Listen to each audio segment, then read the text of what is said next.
Hello, everyone. Welcome to New Gen Politics. So, this week I was fortunate enough to go see the movie The Sound of Freedom.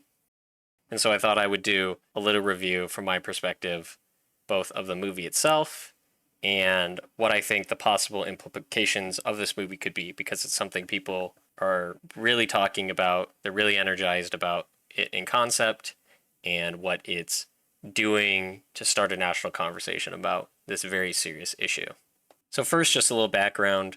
The Sound of Freedom is a movie based on a real life story which follows Tim Ballard, a former Homeland Security agent who founded the nonprofit organization Operation Underground Railroad. In this movie, he leaves his job at Homeland Security to start his own enterprise to help find kids that have been human trafficked from Honduras to other countries throughout the world. He's played by Jim Caviezel, and Jim Caviezel gives a really good performance in this movie.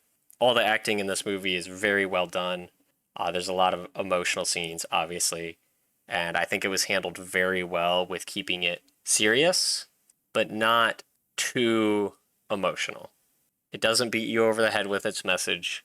It doesn't get too graphic, both in its language and also there's no graphic imagery. There's a lot of implied things. I mean, it's obviously horrible, and there's no way to get around that. But they made the right decision about not putting explicitly graphic material in this movie, or not making you feel overly disgusted, overly angry. It was a very hard line to walk, and I think they did a really good job of it. There are definitely scenes that make you feel uncomfortable. There's two scenes that made me feel deeply sick and uncomfortable. Not graphic, but really hits you with the emotionality of it. That this is a real thing that happens. When you really connect with somebody on the screen, thinking of if I was in that situation. In the beginning of the movie, the father loses his two kids. He's frantically running around looking for them. They've been taken away from him, and he's running around the city looking for them. And that was a scene that's just, could you imagine? You can't imagine how it must feel for that man in that moment. And so there's scenes like that where it really hits you. So overall, I think it was a really well done movie. It is not a documentary, it's a actual story, it's a real movie, and it follows a story that did actually happen based on true events. So why all the hype around this movie? Well, interestingly enough, this movie was actually made 5 years ago. It was finished. But Disney bought the rights to it and then didn't release it. And so the people who made this film, Jim Caviezel and his crew, had to buy the rights back, which was a long, drawn out legal battle. At the end of the movie, there's a special message after the credits, and he says in that they faced every obstacle you can imagine in terms of getting this film made and then getting it released, which was a several year endeavor. Really makes you raise an eyebrow as to why Disney bought the rights to just sit on it and purposely not release it and really tried hard not to sell it back to them. Raises an eyebrow, but I digress. At the end of the film, Jim Caviezel talks about Angel Studios, which is something to really keep your eye on. They released The Chosen and this movie. They're an up-and-coming counter to Hollywood. They focus on very religious materials.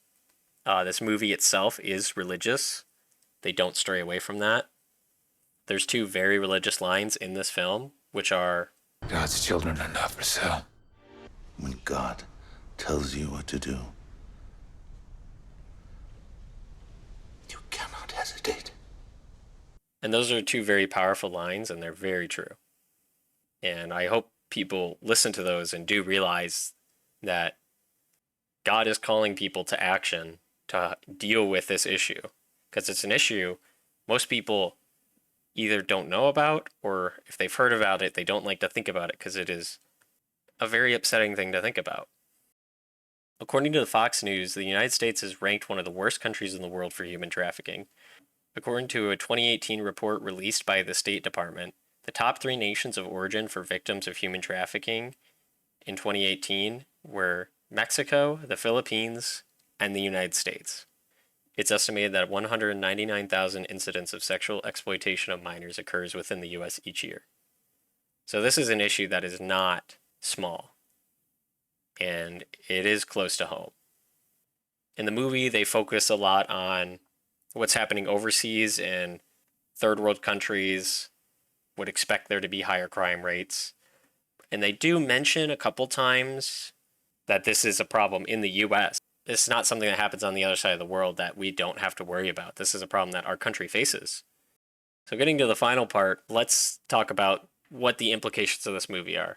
Well, this has just exploded online in terms of popularity. It's very interesting. People are really getting behind this as a informative piece of media and as a movement piece of media. People are sharing it, explaining how this will be a game changer in terms of the conversation about protecting our children. For some reason, the media has been trying to quash this sort of sentiment, and there's been this ongoing debate between people who support the film and people who are detracting from this film.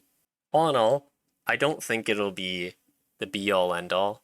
I think it does get this topic back on people's minds.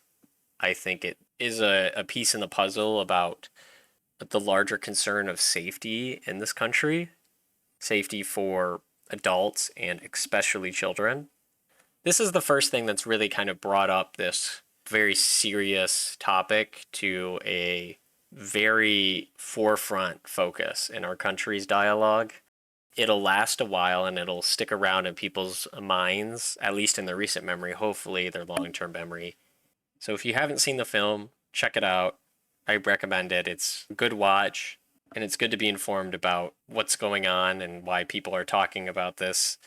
If you want to see the film and are unable to financially, Angel Studios has started a pay it forward system where people can buy tickets and you can go and then download those tickets if you are unable to pay for them. And so you can either, if you have money, you can donate to this and allow other people to see it for free, those who maybe would not be able to see it otherwise, or you are able to graciously receive those and go see the film for yourself. People want people to see it and talk about it. But anyways, that's my thought on the film. So if you've seen it, let me know what you think down in the comments below. If you haven't seen it, check it out, come back, let me know what you think. And don't forget to like, share, and subscribe. And keep conversation going about this film, all in the effort to protect our children.